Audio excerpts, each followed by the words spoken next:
अप्रैल 2025 दुनिया भर के न्यूज़पेपर्स में एक हेडलाइन छा गई। साइंटिस्ट ने 124 लाइट ईयर्स दूर एक प्लेनेट पर जिंदगी के संकेत ढूंढ लिए।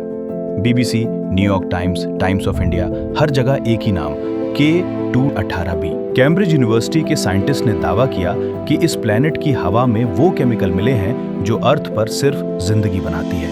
सिर्फ, कोई और तरीका नहीं। लोग पागल हो गए, एलियन मिल गए, हम अकेले नहीं हैं। लेकिन फिर 4 महीने बाद नासा की एक दूसरी टीम ने कहा, रुको, ये सिग्नल शायद जिंदगी का नहीं है। आज मई 2026 में सच क्या है, ये वीडियो उसी की कहानी है। सबसे पहले बेसिक्स। K218b एक एक्सोप्लैनेट है, मतलब हमारे सोलर सिस्टम के बाहर का ग्रह है। दूरी 124 लाइट ईयर्स। कॉन्स्टेलेशन लियो, सिंह राशि। साइज अर्थ से 2.6 गुना बड़ा। मास अर्थ से 8.6 गुना भारी। स्टार K218 एक छोटा रेड ड्वार्फ। ऑर्बिट 33 दिन में अपने स्टार का एक चक्कर। इसे साइंटिस्ट सब नेपच्यून कहते हैं। अर्थ से बड़ा, नेपच्यून से छोटा। लेकिन सबसे इंपॉर्टेंट बात, ये अपने स्टार के हैबिटेबल जोन में है, यानी ऐसी दूरी जहां ना बहुत गर्मी है ना बहुत ठंड। ऐसी जगह जहां थियोरेटिकली पानी लिक्विड फॉर्म में हो सकता है। 2015 में केपलर टेलीस्कोप ने इसे खोजा, लेकिन असली खेल 2023 में शुरू हुआ। 2023 में जेम्स वेब स्पेस टेलीस्कोप ने K218b की एटमॉस्फेयर को स्कैन किया। मेथड क्या था? जब प्लेनेट अपने स्टार के सामने से गुजरता है, हम कहते हैं ट्रांजिट, तो स्टार की कुछ रोशनी प्लेनेट के एटमॉस्फेयर से होकर आती है। हर गैस एक पर्टिकुलर वेवलेंथ में रोशनी एब्जॉर्ब करती है, जैसे एक फिंगरप्रिंट। जेम्स वेब ने वो फिंगरप्रिंट पढ़ा। क्या मिला? मीथेन मिला, कार्बन डाइऑक्साइड मिला, अमोनिया नहीं मिला, वाटर वेपर डायरेक्टली नहीं मिला। कैम्ब्रिज के साइंटिस्ट निक्कू मधुसूदन ने एक नई थ्योरी दी। K218b शायद एक हाइसियन वर्ल्ड है, हाइड्रोजन प्लस ओशन, मतलब एक ऐसा प्लेनेट जिसकी सतह पर पूरा ग्लोबल ओशन है और ऊपर हाइड्रोजन की थिक एटमॉस्फेयर। पूरा ग्रह एक समंदर। लेकिन ये तो अभी शुरुआत थी। अप्रैल 17, 2025 कैम्ब्रिज की टीम फिर सामने आई। इस बार जेम्स वेब के MIRI इंस्ट्रूमेंट से नए डेटा के साथ।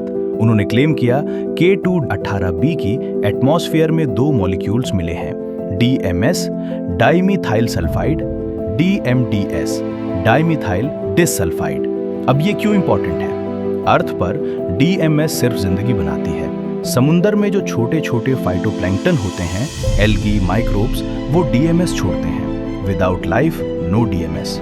मधुसूदन ने प्रेस कॉन्फ्रेंस में कहा, हमने जिंदगी ढूंढ ली। ये तो नहीं कह रहे, लेकिन इस डेटा की सबसे लॉजिकल एक्सप्लेनेशन यही है कि वहां लाइफ हो सकता है। स्टैटिस्टिकल कॉन्फिडेंस 3 सिग्मा, मतलब सिग्नल के फ्लूक होने की चांस सिर्फ 0.3%।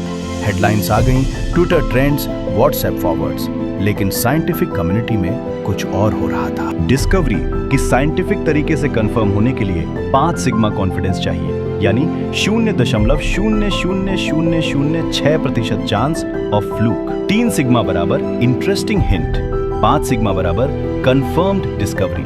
जुलाई 2025 में, सिर्फ 3 महीने बाद, नासा की एक इंडिपेंडेंट टीम ने वही JWST डेटा फिर एनालाइज किया। उनका कंक्लूजन, हमें DMS का कोई सॉलिड सिग्नल नहीं मिला।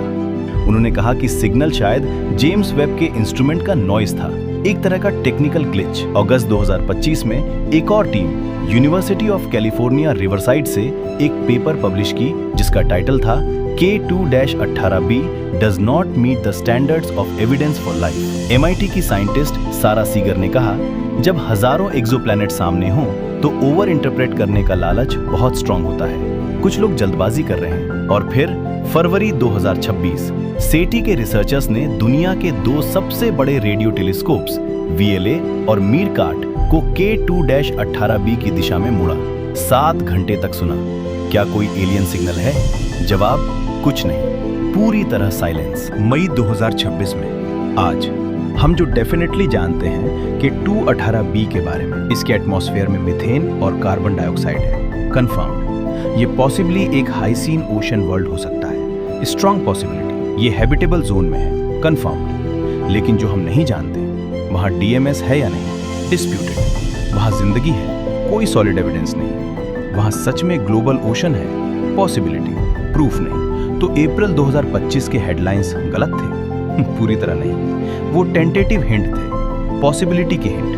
लेकिन जब मीडिया ने उसे जिंदगी मिल गई बना दिया, वहां साइंस खो गई। और यही असली कहानी है, साइंस कैसे काम करती है। एक टीम कुछ कहती है, दूसरी टीम चेक करती है, तीसरी टीम फिर चेक करती है। जब तक 5 सिग्मा कॉन्फिडेंस नहीं, कुछ भी डिस्कवरी नहीं। जेम्स वेब अगले 2 साल में K2-18b को और देखेगा। शायद तब हमें सच मिले, लेकिन तब तक हमें ऑनेस्ट रहना है, हाइप से दूर। साइंटिस्ट अब K2-18b के अलावा भी देख रहे हैं। ट्रैपिस्ट-1 सिस्टम में 7 अर्थ साइज प्लैनेट्स हैं। जेम्स वेब एक एक करके देख रहा है। TOI 270d एक और सब नेपच्यून है, जहां सिमिलर मॉलिक्यूल्स मिले हैं। 2027 में हैबिटेबल वर्ल्ड्स ऑब्जर्वेटरी का प्रपोजल है, एक ऐसा टेलीस्कोप जो डायरेक्टली अर्थ लाइक प्लैनेट्स के एटमॉस्फेयर देख सकेगा। सवाल, क्या हम अकेले हैं? ये सिर्फ साइंस का नहीं है, ये फिलॉसफी का भी है, रिलीजन का भी है, हम सब का है। और शायद हमारी जिंदगी में जवाब मिल जाए।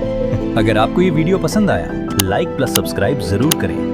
कमेंट्स में बताइए, आपको लगता है हमें K2-18b जैसे प्लैनेट्स पर सच में जिंदगी मिलेगी?